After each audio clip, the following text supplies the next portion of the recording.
are hungry for the word, He will give it to you. That's one thing I realized about God. When you are hungry, you know how the Bible says that those who seek me will find me. Now I want to believe you are among those that they are seeking to know the truth. And one of the things that I love about that so much is that we don't know what is going to happen 5, 10 years from now. We don't know what chapters you're going to go through. We don't know what life is going to present. We don't know what choices you're going to make. The people that are going to come. The people that are going to come into your life. What are some of the things that you're going to experience, both positive and negative? But you see, the thing is this that is so encouraging, is that if you are grounded in Him, there is no phase that you're not going to go through. There is no situation you're not going to overcome. That's the most encouraging thing. That it doesn't matter what the enemy has plotted for you, through different individuals, through different experiences that probably you didn't even have to outgrow as a person. But the assurance that you have is that He's with you, and the assurance is that you will come through it. It doesn't matter how hard and challenging it's going to be. One of the things I can encourage you, child of God, is that whichever phase you are in, whichever phase you may go through, remember this always. Everything that you go through is going to bring you a certain level of knowledge. Every experience is going to prepare you for the next level. So if you cooperate with the Spirit of God, that phase will end very soon. If you don't cooperate with the Spirit of God, that phase will last for more years, until when you cooperate and you are promoted to the next phase of life. Those are mental and emotional phases I'm talking about. Inner. Some wounds are going to heal in this phase, some wounds are going to heal in another phase. One thing I remember when I was going through this, when I had started this healing, I was like, God, why don't you heal me just like that? Like, boom! I remember God told me, the moment I do that, I can easily kill you. Why? Because there were so many things that I was doing. Imagine you have a pile of issues to deal with for the last 30 years. And you need to cooperate with God to let go of each one issue at a time. And then God comes and says, I'm taking all of them at once, and you're not ready mentally and emotionally. And remember, everything that you are letting go, that you are releasing, many times is also coming with pain, with frustration. Why? Because you are so used to it, you are so attached to it. It had brought a level of comfort. So every time you release and let go and allow healing to happen, it will come with pain. Finally letting go of the idea that my mom would ever love me. Finally letting go of the idea that my father would ever accept me. Finally letting go of that idea that my best friend betrayed me. Someone reaching a point of letting go of the fact of the loss that I had of someone I loved and I treasured so much. So you have to understand that letting go comes at a cost. That's why God is so patient with us, that He will deal with one issue at a time, depending on how much you are willing to let go. So if He touches an issue or touches a wound, and you're like, no, Lord, no, this one still hurts. This one I'm not ready. I'm not ready to face it. I'm not ready to deal with it. God is a gentleman. He's like, it's okay. You still want the wound, it's fine. So 1 year, 2 years, 3 years, 4 years, and that wound is bringing more issues, more complications, it's growing, until when you get tired. Until you reach a point of where you're like, Lord, I am tired of this thing, take it. And now you have to go through the emotion of letting go. So even as we are dealing with this issue of awareness, emotional healing, I want you to know it's not as easy as it says. This is practical work. With God, there is no fakeness. As much as we have so many people who have mastered the art of fakeness. God is realistic, God is real. And these issues are real. But the moment you're comfortable with your wounds and you're comfortable with your pain, and you don't want to let go, He's also not going to force you. But one thing that we've shared that you have to remember is that your whole entire life, every phase, every step, they will keep appearing. They will keep presenting themselves. They will keep sabotaging God's plans in your life. Let me give you a good example. You can easily get a very good job, and you're very hardworking. You even deserve a promotion, but because you have a bad attitude, but because you have unforgiveness issues, you find that you're colliding with everyone around you. You're petty over small things, and every time they are bypassing you to promote someone else because of character. But you have everything it takes. But because you haven't developed in character, you've missed out on a promotion. There is a nice gentleman you are interested in, or a nice lady you are interested in. And that lady dates you, that gentleman dates you, and the next thing you know, they are running for their lives. They're like, man, I cannot manage that attitude. I can't manage that character. So guess what? Another opportunity missed. Why? Development of character. I can give you one scenario after another of the things that we are missing out. Not because we are not blessed, not because God doesn't love us, but because we haven't allowed healing to take place. And every blessing that is coming is just going through our hands. And in the process, we are attracting the wrong things because we are wrong on the inside. Because we are hurting on the inside. So you keep asking yourself, why am I always attracting poor people, broke people, fake people? Why am I always attracting hostile people? Why am I always attracting? You see the trend in all these. And then many times we are so quick to blame our environment, the people around us.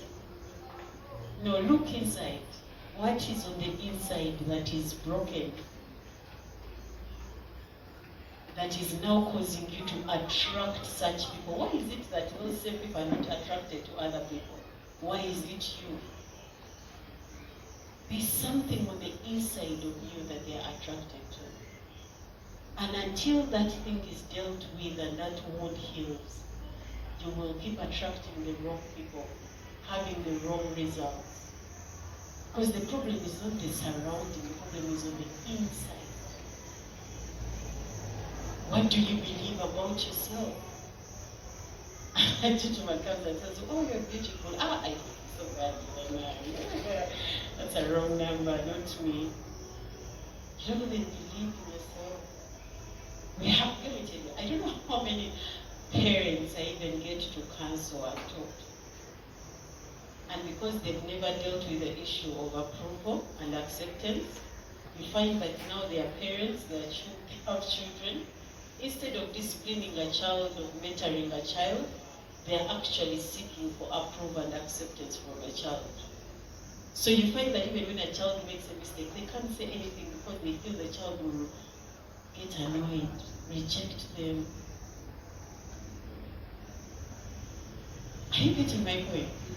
So this is why we need to take this thing seriously. Majority of us think that, oh, I need a boyfriend, oh, I need this, oh, I need this, oh, why am I not? No! Some of the things you are craving for, you are yearning. You could be having a brokenness on the inside that is making you think that you really need somebody else to fill a gap that that person can't fill. That's why some of the marriages are failing. Inner healing, it's only God that can do it. Only you and God.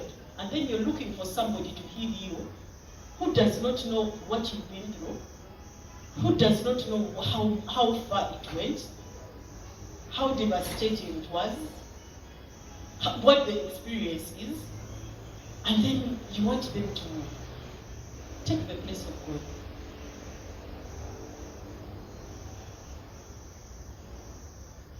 And now we start suffocating our partner. Because now they're also confused. What is wrong? And now because you don't know what is wrong with you, or what is going on, or what you've not realized how your past has hurt you, you start blaming your partner.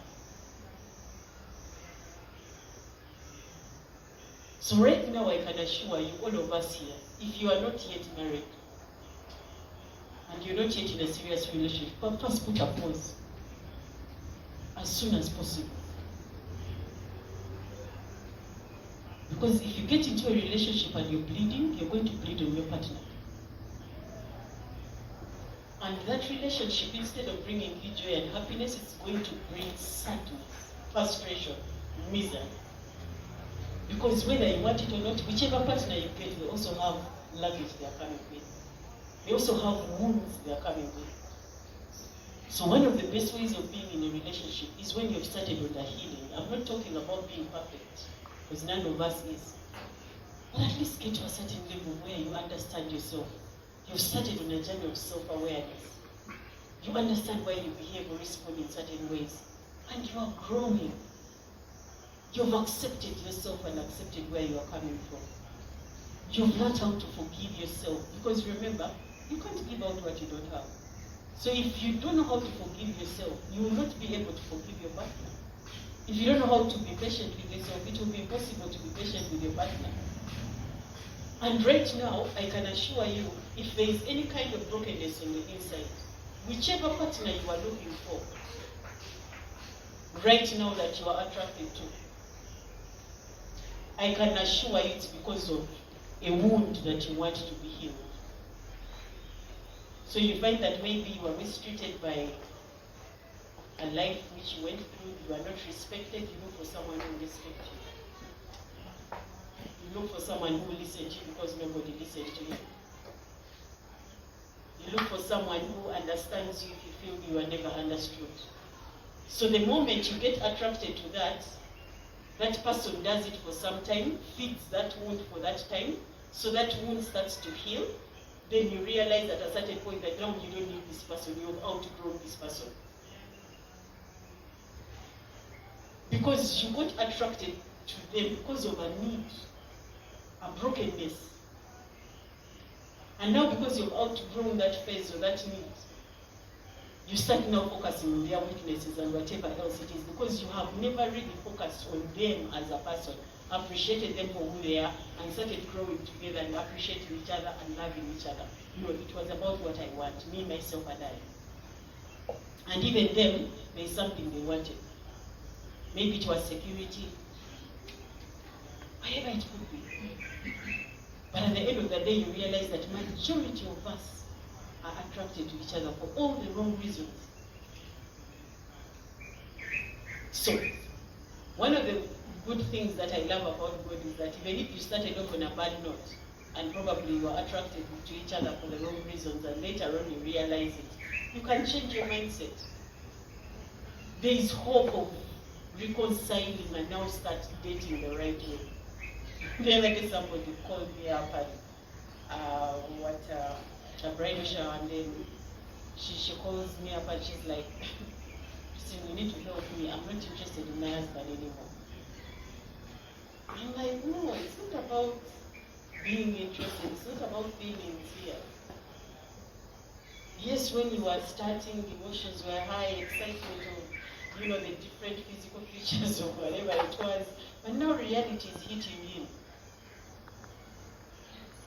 You are attracted to, that's why many times you hear things like infatuation, lust, and everything else. Now later on you're going to realize now you're going to start accepting each other for who you are. The weaknesses and the strength are going to start coming out. So it's not about, I don't feel like I love him anymore. No, you've made a commitment. There are kids in the picture here. You promised God So you're going to put your feelings aside and start doing the right thing, irrespective of whether you feel like or not. So this is why I'm encouraging you in this topic we'll be having today, that you need even to outgrow that phase of emotions. I feel. You don't do things because you feel. You do things because it's the right thing. I'm sure some of you coming for this convention today, you did feel like waking up or even coming, maybe the distance or whatever. But at the end of the day, you knew that it was the right thing to do. So one of the signs of maturity is when you don't depend on your feelings, but you use your brain and do the right thing at the right time, in the right place. I don't want to take up much of the time. I've given 10 minutes. God bless you.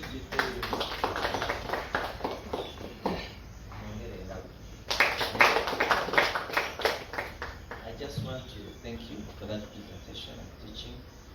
Before she continues, because I have some questions for her, I just want to recognize the presence of our dear friend and pastor and the man of God, Pastor Justin. Last year, he has come and is with us, and also I want to appreciate God that God enabled him to do last year. He just came from a very busy program, but because of his love for us and his heart for the ministry and the work of God, and more so his passion for the young people, he chose to be here this very evening, no matter what. So we appreciate God for that. And so we'll talk to us later on. But before that, I wanted our mentor, Councillor Assistant, to respond to this. I met some friend. She's a nurse actually. She was here. She was recording me presenting this. What do you have to say about ladies, more especially when they want to get married and they can't find a man at the time they expect, and they feel like I think in the church no one is coming to me, no one is approaching me for this, and those who come here beg, what should I do about this? You know, I feel I'm growing. I want a man, and don't say the man. I look around in church, people come, some of them are very serious, they're Muslims, but they're not even Christians, you know, and yet I really want to understand the idea of I want a man. It will be also a problem in itself, because if someone says, what a God, you say you walk up, thing, what do you tell such a lady? It can also be the other way around for it begins. If you can maybe respond to that. I appreciate that question very much. But one of the things I've learned in relation to that question is that sometimes when you're too disparate, you even repel the right people. Like people run away from you because you're showing a level of disparity. You get my point. The question is, why are you disparate? What is it that you want them to feel? What is that idea in your mind that is? Because having a spouse or having a partner is not a bad thing. It's something that is normal, it's something that we should all go through, it's something that we all desire. But how we get it, because I know the way he has asked, I've seen so many young ladies in church who have gotten so disparate and even ended up getting married. I'm sorry to say, but married to Muslims or changed their religion because of being disparate to get married. You find some really making certain drastic decisions all in the name of getting married. But one of the things that I want us to know that is very, very important, one of them is that let's be realistic, God answers prayer, right? So if it is really a need of having somebody in your life, God can answer that prayer and bring the right person. But the question is, are you the right person? Because many times we are looking for the right person, but even us, we are not the right person for the other person. That, We are for the English. I also tambulira eri omuti ate amagulu kino era byemuganiriza omuntu abeereyo nga mutuukatukira bulungi iyo olwokuba alina ekibazo n'agamba kyatambulira sinakuge oyogera kubanga zino ennimi nyiga nti sibe kiri oba oli omu babitusobola okufuna omuntu nakubeeramu wakati awo nasobola okubeera ngakola ki akuyamba mwetegede bulungi kubanga olulimi lukutawa tufuna omuntu nabeera nga tuli bangi ensonga zino nkulu amina so tutambule n'oluzungu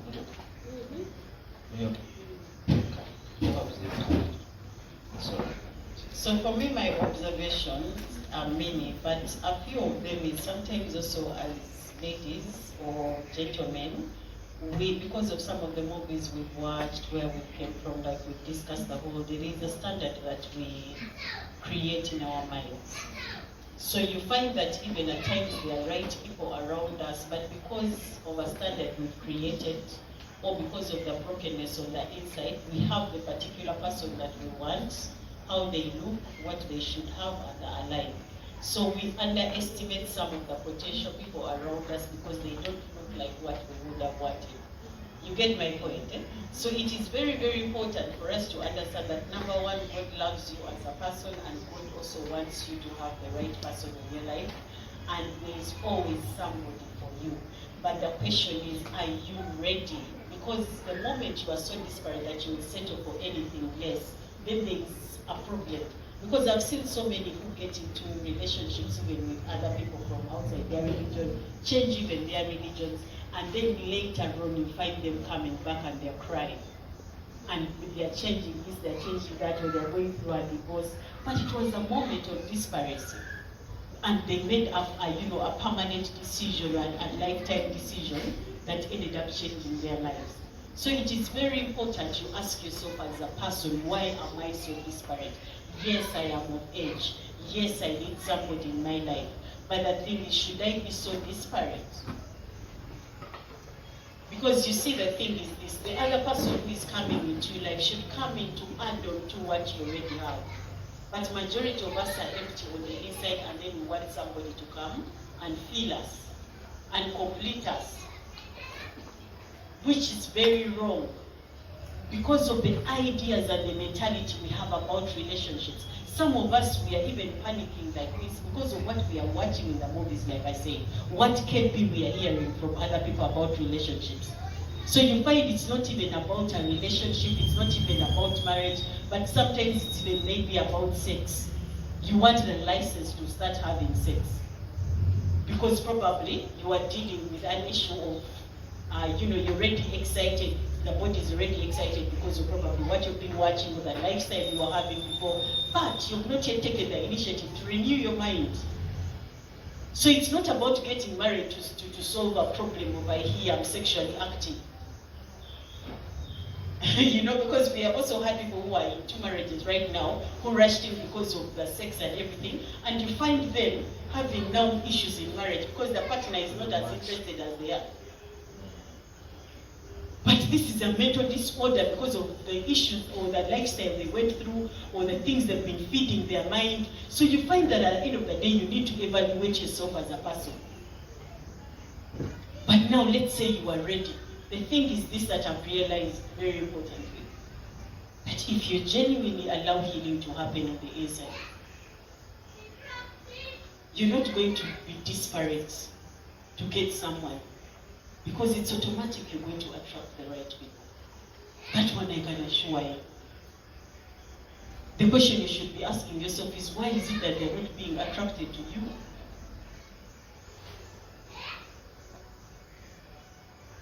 So we have a lot of cultures and a lot of myths that are coming up, but I've realized certain things we don't need to struggle with them.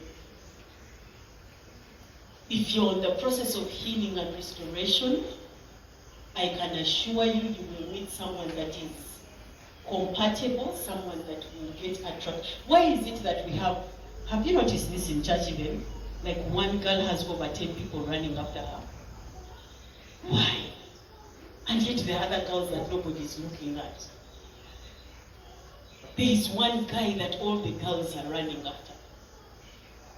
Though sometimes it can also come in a negative way or for the wrong reasons. So I would encourage you, very, very importantly, work on your relationship with God. Allow healing and restoration to happen.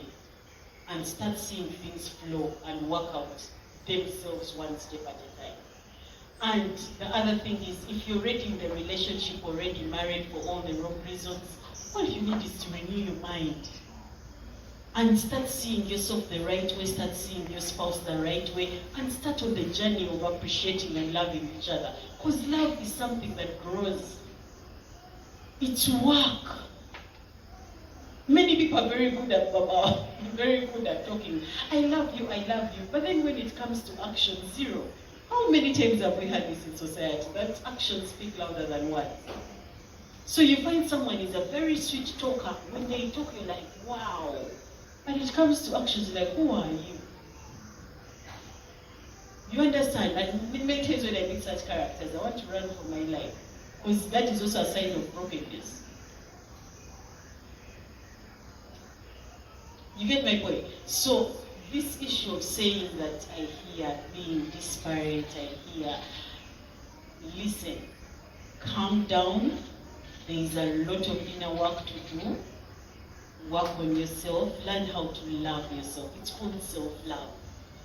Learn how to appreciate yourself. Discover yourself. One of the most beautiful journeys that you can ever go through in life is a self-discovery journey. That's why many times you hear people getting annoyed. Can you imagine he didn't say that I'm beautiful today? Really? So you're not aware that you're beautiful? Can you imagine he can't even tell me I'm smart? Really? You don't have your sense of fashion. Someone else has to affirm it every other time. Yes, I understand it's a good thing if they say it, but if they don't, it's okay. It's fine. But you find some of the things that really frustrate us and annoy us and are making us having sleepless nights are issues of not knowing who we are. So we are allowing other people to give us permission to live. We are allowing other people to give us our true identity, our true definition. Can you imagine today he didn't even say hello? He didn't even send a message. Really? Let me tell you, the more you grow up and the more you discover yourself and appreciate yourself and love yourself, there are certain things that will no longer hurt you. So, hopefully, yeah, still that, thank you. It's really, I was just smiling. I wonder about some things. That's really true. There's something that you spoke about, and I really want you to just smile about it. One time I had you share on NTV, and you spoke about attraction. And I really began to think through. You find that if one gentleman or lady is attracted to a man, and that man is maybe broken, and she drops that one, the next one is also broken, like that. And before you realize, this person says, you are attracted to the same people. So from what you shared, I began to sense something. That if a lady is not balanced, they are working on themselves, they are better. Along the way, you can't even believe, because your mind is already renewed, you find people coming towards you. Yeah. You find that becomes the issue. Someone can easily be interested in you. So I want to help connect how attraction can happen with a good person, like how it can be normal, because it can also help someone not to be so stressful about bumper Saturday.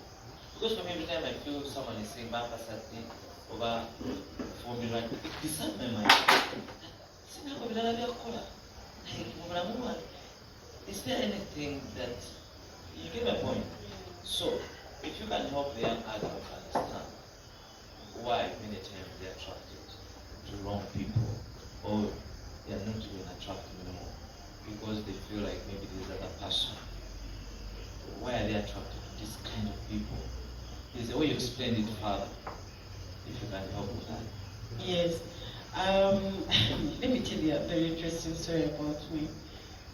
I never got to know who my dad was until last year but one. And he's been in Uganda. And I've been looking for him and I couldn't find him. And somehow, every time I asked about my dad, they would beat me or make me sleep outside or whatever. But I was more than determined to find who my dad was. Because they got to a point where they lied to me that my dad died. So I told them, okay, if he died, you show me a grave. Now that also became a problem. But now I might in the ministry.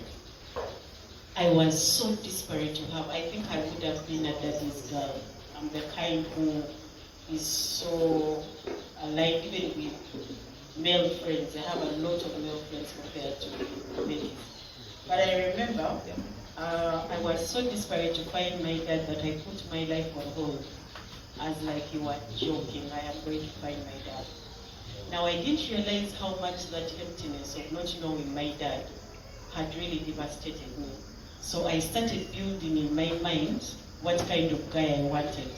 But the kind of guy I wanted was a father figure.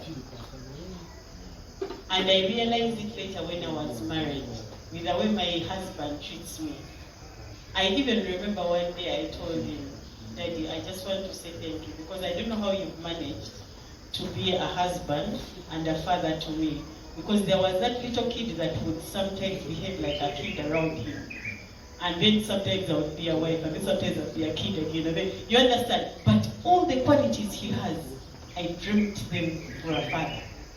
And even if you met him today, you would see he's such a gentleman, so calm, so peaceful. Like all of us, even the way we behave around him, even if you met me with my daughters, you would think I'm the firstborn. Because we always run to him and we are all daddy, daddy. And to be honest, even here, we calling him daddy, it's not because of anything else, but I see him as my dad.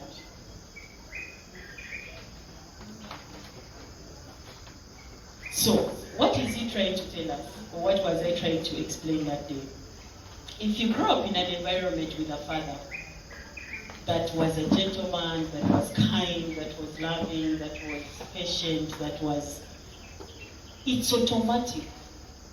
The brain is going to register the kind of men that you've grown around and the ones that you liked. I'm sure I got that picture of a man I wanted from one of the men or male figures I must have met in life. And I'm like, I would have wanted my father to be like this, probably because of the way they treated me. So even when I was looking for a spouse, when this guy treated me exactly like some of these gentlemen I had met as like chewing me. But honestly, it's not because I loved him. I loved the way he treated me like a child. Gentle, kind, patient, respectful. So he fed a baby in me. Are you getting my point? So research will even show you today that every girl or every lady, when they are looking for a spouse, they look for the person who resembles their father if they had a good relationship with their dad. Same research will show you, even the gentlemen, when they are looking for a wife, they will look for someone who was like their mom. Why? Because that's the picture they have grown up with, that they were very familiar with. So unfortunately, sometimes we have not outgrown those phases because of one reason or another. So you find someone getting into a relationship looking at a man as a father figure, not as a husband. So now the husband has to play a role of husband and father at the same time. Why? Because there is a broken kid on the inside that has never grown. So you find a wife having to act as a mother and a father, a mother and a wife at the same time. So if you're not healed, you'll not know how to balance the two. And the relationship will end up becoming very complicated. Why? Because you can't force somebody to heal from what they've been through. Sometimes all you need to do is create an environment of healing, of where they are peaceful, they are joyful, and give them room to heal, and instead not adding to the wounds. So what happens is this. Every time we go through a situation or a circumstance that has deformed us in a certain way, knowingly and unknowingly, these wounds start directing us even in life. So you find that you are attracted to someone like your father, like I said, you are attracted to someone like your mother. If you are raised by a stepmother who had a certain character, you are attracted because of that character, and having interacted with her for all that time, you now talk like her, you now think like her. I've even seen this with my own children. We can be interacting at the next session. I'm like, okay, sweetie, who have you been listening to? Because I just know that someone has influenced my child's way of thinking and reasoning. Why? Because the person that you're always interacting with, whether you want it or not, they are influencing your thinking pattern and interests. So they will say things they like, things they don't like. And then sometimes you find that you date somebody because you liked them so much. You mastered so many things about them. But even when they walk out of your life, yes, the relationship ended, but the impact remained on the inside. So you find that you're still looking for that person in every other relationship that you're getting in. I now understand very much why the Bible talks about yoking with unbelievers.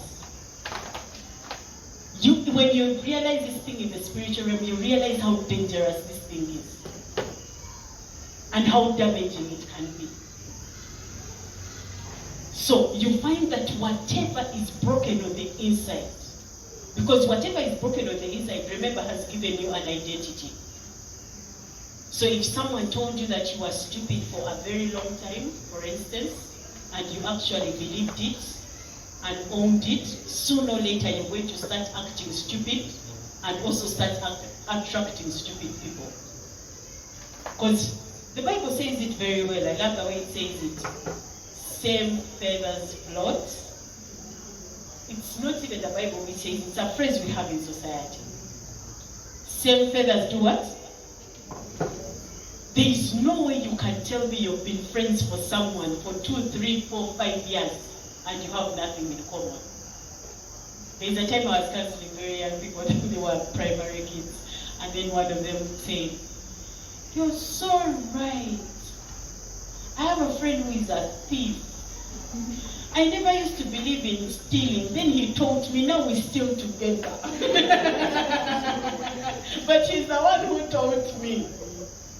Why? Because if someone has gotten accustomed to doing something for a very long time and has become a part of them, the moment you yoke with them, they will give you 101 reasons why it's okay, and sooner or later you will also become comfortable doing it. Are you getting my point? So this is why I love to tell people, don't start blaming. And then there's a lady who called me and she was like, "I don't know what is wrong with me. Why am I always attracting men who keep beating me?" I gave you that example in the afternoon. I know some people here have just come. And I told her, "How many of them have you dated?" She's like, "No, this is the third one. And I'm tired. They're always beating me. Why do they beat me?" I told her, "So you think it's the guys who have the problem or it's you who has the problem?" She's like, "It's them who have the problem. Why do they beat me?" I'm like, "No, why do you attract them? Does everybody in your circle, everybody you've met in life, do they attract the same guy?" She's like, "No." I'm like, "Yeah, so now let's find out what is it on the inside that is attracting those particular kind of men." There are so many men around, but it's a particular type of men that you're attracting. So it's not the problem with the men, the problem is on the inside of you. And if we don't deal with this problem, it's going to continue growing and sabotaging your life, and you keep blaming everybody around, and yet the problem is on the inside. So, this is why I was telling you that inner healing is so, so important. That's why we need to apply the word of God and be honest with ourselves. Because the problem is the moment we keep on covering up these wounds, this pain, we are not doing ourselves justice, we are doing ourselves injustice. Because whether we want it or not, these wounds are growing, and these wounds are going to present themselves again and again, and they are going to hurt us and hurt other people around us. And then we are going to end up making a fool of ourselves. I gave you a very good example. Can you imagine at 60, 70, 80 with grandchildren, and you're still smoking, drinking, And you say this is something I started in primary, and you think it's just about the smoke. You know, going through the embarrassment of being a womanizer at 70, at 80, and now you're even starting to chase little kids. Some people even get to a point of where they even start raping other people. At 40, 50, you are stealing, you're even caught and taken to police. But this is not something that happened overnight. This is a habit that has been growing, but was never dealt with and was covered up. So now you reach a point where you are not ashamed of it anymore. And you think that that is you. That's how you are, that's how our family is, that's how where we come from. Everybody does it. No, there are certain things you need to disown and refuse. You are a new creation in Christ. Yes, you were born in that family. Yes, you adopted that character. But now you are a new creation. There are certain things that should not follow you, should not be a part of you. Disown them, distance from them. Detach yourself from them. And own your new identity in Him. So what is happening is, if we don't allow inner healing to happen, we end up making more wrong choices, we keep making more mistakes, we keep being more in trouble every other time, and then we keep praying and praying for God to take away situations which He has given us the power to take away. So why am I telling you this, and why are we sharing this? Get out of the blame game issue. They are doing to me this, they don't wish me this. Let me tell you something, it doesn't matter who doesn't like you, who doesn't wish you well, who is bewitching you, who is whatever you may think that is doing to sabotage. The only thing you need is to renew your mind and start seeing yourself as a new creation. Because nobody can attack you as a new creation in Christ. But the moment you allow fear to come in, I can assure you, if you're a very fearful person, when you meet a very fearful person, I love telling people misery loves company. You will be very happy and say, I've met my person. But you just have a similarity of a weakness. Deal with that fear and meet somebody also who does not fear those things and see how you'll be successful. But imagine you're all broken in the same areas, and now you're all attracting each other as broken vessels. And now there's even too much work to do, because you see, the thing is this: as long as you have a very broken partner, and for you doing the work of healing, and for them they are not willing or they are not ready to heal, they are going to drag you back, because you can't walk at the same pace. So you will find that you're getting frustrated, you want to move at a certain pace, and then for them they want to tiptoe. They want to crawl. I'm not ready for that phase. I'm not ready for that phase of life. I'm not ready for this. And for you, you already want to run, but they want to crawl. So as much as the relationship can work out, yes, but it will also come with a lot of challenges. So everybody, I want you to look at even the friends that you have. A very good example before we go to relationships. Look at your best friend. Look at your last best friend. Or look at the cycle of all your best friends. What is so common about all of them? Each one of them is feeding a need. So when they walk out of your life, you know why you're broken? You're not broken because they walked out of your life. You're broken because that need is not going to be fed anymore. Oh my God, I can't imagine what I did for her. No, you are lying. You are lying. It's not about what you did for her. It's about what she was doing emotionally and mentally for you. Because for someone who is healed, if someone comes like today, one of my friends is like, you know what? I'm done, I want to move on. I'm like, sweetie, I wish you all the best. It was nice sharing that chapter of life. Bye-bye. Like, my door is wide open because I understand their seasons in life. So holding on to someone is a sign of brokenness. I can't live without you. That is brokenness. That is brokenness. Learn how to respect people. If they want to come in and you've accepted and agreed, well and good. If they want to move on, bye-bye, it was nice meeting you. I meet you and you don't want to talk to me? Well, I'll also act like a stranger. But then you find somebody talking about a relationship that ended 5 years back, and you're still talking about it with everybody you meet. That is what they call bleeding on other people. Can you imagine what I did for him? Can you imagine what I did for her? So, well, how much did she also do for you? Was it forever? Was it an agreement forever? Do they have a right to move on? So this is what I'm telling you. All this is coming from inner brokenness. The moment you discover yourself, you learn how to appreciate people and respect people. You get in an environment and people don't like you, you realize the problem is not you. They already rejected themselves. So they want me to reject myself as well. So you refuse that energy. You know, it's like getting to a place and you say hello to someone and they look at you from head to toe. You've seen it even in the ministry. Someone first looks at the car you came in, the way you dress, and all those funny things, and you realize they are very cunning. So they want to reject, they don't even want to say hello and everything. And you look at them and like, there's a lot to deal with, and you just keep smiling. Then when they realize that you've not been annoyed or disappointed by their rejection, you find them now coming back. And now, hi, how are you? By the way, you found me in a bad mood. But you see, the thing is this. You have to understand very importantly that somebody rejecting you, like let's say that you've just met the first time, that's not your problem. You can't give out what you don't have. So if someone has rejected themselves, be sure they're going to reject you. Some of us have gone through scenarios where we have made mistakes, and then you realize in a certain phase you've made a mistake, you look for this person and say, I'm sorry. And they're like, I'll never forgive you. No, the problem is not forgiving me. The problem is you fail to forgive yourself. So you can't give it out to me. So it is well, I did my part. Enjoy your misery and forgiveness. I'm out. Are you getting my point? Yes. So learn how to move on. Close chapters very fast.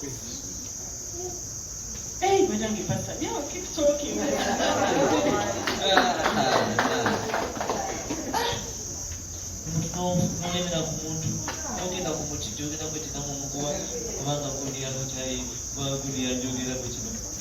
Wow, this is powerful.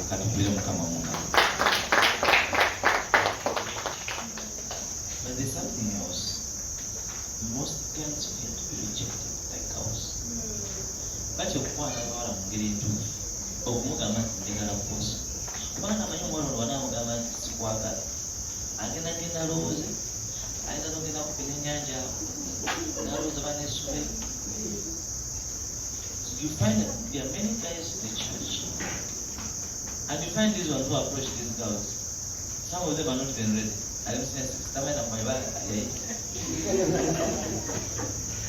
and you find these serious ones, they fear to be told, I don't think they can move on with it. So instead, what they do, they will approach girls, go inside Sakao, send the government message, flirting. They are not really open enough to go and tell a lady that I've been with you, I've seen you, been a friend, I'm interested in marrying you, and can we try, or can we date, or that kind of thing. They don't do that because they fear to be rejected. What will be the problem? There are lots of reasons why that also happens, but one of the things that we realize, like I say, if there is any kind of brokenness, majority of the men are also attracted to us because they're looking for their mother figure. If they missed out on a mom and they built a mother figure, and then there's this girl who behaves like the mother, he would have wished to have. So in most cases he's saying, I like you or I love you, but not really you. It's the character that they're attracted to, yeah? But now what happens is, you find that because they've also been over-rejected as their past, and they've never accepted themselves. So because they've never accepted themselves, they already fear that rejection. That's why I was telling you, you need to go through a journey of self-discovery, of where you accept yourself, accept your story, and where you've been, reconcile with your past and not allow your past to keep coming up. Yeah, because the thing is this, honestly, S6, VAC, and you want a boyfriend, or you want a girlfriend, tell me, what exactly do you want to do when you get into that area code or that level? Let's say she has said yes. What exactly is in your mind that you want? Because majority of us don't realize that it is always a very, very good thing to start off from a level of friendship and see if you rhyme and see if you level up as friends. Because let me tell you something, relationships are too boring when you're not friends. Too boring. Where you can't sit down and have a conversation and laugh over small things. And it's always about being serious, and it is too boring. And I've seen it again and again, and some people have lost out on their relationships because they were never cultivated the issue of being friends first. So I encourage every girl and every lady and every gentleman who wants to date somebody, first be friends, so that you know what you're getting into. Is this real, what I see? Is this real, what I'm attracted to? And interact with each other at a level of friendship. Because some of us have limited ourselves, we've committed ourselves to somebody, then we are still deciding, and then another one comes, and then you're like, hi. And then you're dating this one also secretly, and then you're causing a mess with yourself and everybody around you. So why don't you take off time as you're discovering yourself and knowing yourself? Cultivate a healthy relationship. Get to know how does somebody react when they're angry, when they're happy. How do they think? How do they reason? Do I feel understood, respected as a friend? Because if someone can do some of these things as a friend, then that means even when they become a spouse, it will become much easier. But majority of us, we are too disparate to demarcate. She's mine, he's mine, you know? And at the end of the day, we don't know what we are getting ourselves into. So for me personally, my advice would be take off time to know the person through a relationship, a simple relationship of we are just friends, and make it clear that you are friends. Because there are some you also tell we are friends and they're like, we are friends. We are more than friends. So emphasize that as you grow and as you study each other, it will be much better at a later stage when you want to make a final decision. Thank you so much. Banaki. Omwelezo tushali na yenyo. Sadala mukamula bwekimo. Neka twebaze mukama program.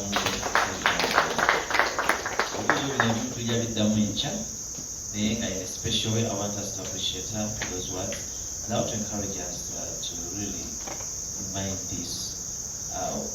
We all, I know Pastor Stephen, and we do counsel and being married, and we've seen what's happening in marriage. If you don't deal with things right now, trust me, and they pass through 1 year, you're going to get in there and you come back. Pastor Godfrey, can I add something small? Yes. And before I conclude, most importantly, pray about your relationships. Very, very importantly. There are things God knows and sees that you don't see. I remember I was at campus and I was dating this guy I was very, very obsessed about. I didn't know it was infatuation or that, because later on I met him and I was like, what did I even like about this guy? But cut the long story short. I remember I was very, very confused because of what I was going through with him.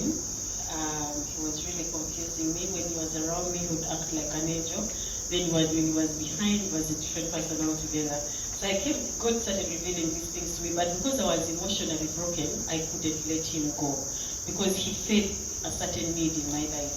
So I remember I went on my knees and I told God, if you don't see me happy with this guy, I beg you, take him out of my life. I don't care how painful it is. I'm not going to allow to suffer for the rest of my life. And I remember God answered my prayer. The guy woke up one morning and changed and became a monster. Like his true colors came out. And now when he wanted to walk away from my life and not want to do anything with me, I went on my knees and started pleading, please don't go, please don't leave me. But I didn't realize it's because I was broken. Yeah? Now, somebody else comes into my life, who is my husband today, and I look at him, I'm like, no, God, no. I don't like the way he dresses, I don't like the way he does this, I don't like this. Then I remember I went into a time of prayer, and God told me, don't do. This guy is good for you. I was like, what? Yeah. You see, the thing is this one you're going to be happy. The things you are talking about, the dresses, the dress code, those can change. You can change them. You can make him better at his dress code. But I can assure you he has a beautiful heart and he's going to take care of you. I was like, okay, chill your day. And let me tell you something, that is exactly what has happened. So, many times you may not be even in position to conclude and see what is going on, but God knows. And God will help you make the right final decision. So in whatever you do, even in your relationships, please involve God. You are blessed. Amen. Wow.